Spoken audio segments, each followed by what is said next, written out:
to bet on your army and your country. Let me read more from your absolutely heartbreaking piece in The Hill. It is increasingly difficult to determine how many Ukrainian children have been killed, injured, or severely traumatized by Russia's brutality since Russia invaded Ukraine in February of 2022. The latest formal reports from United Nations agencies suggest that some 500 children have been killed and more than 800 severely injured as collateral casualties of the war. Actually, as we have just learned, the reality is that that number of children murdered is likely to be far higher. It is, and we shouldn't have to be reminded of this. Of course it is, right? Of course it is. But it is reminders like this that make it so hard for me to square the political and partisan nature of how the war is treated.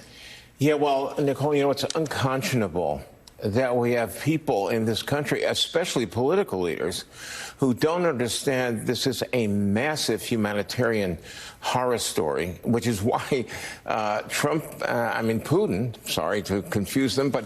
Happens. Yeah, it happens. So Putin has already been designated a war criminal by the International Criminal Tribunal. And, you know, he's a war criminal. And to hear Trump the other night say, well, I don't know, maybe I will, maybe I won't support him, and this fantasy about stopping the war in 24 hours, it's a horror story, especially for people like Igor and people like me who have actually been over there and see what is actually happening.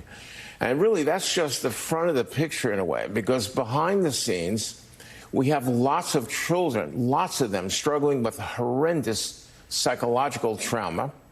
There are children now, a couple of million, as refugees in other countries. Those other countries are not all that excited about having the kids go back to Ukraine. So we have lots of deep problems that we're dealing with when it comes to the kids, and we're really worried about it.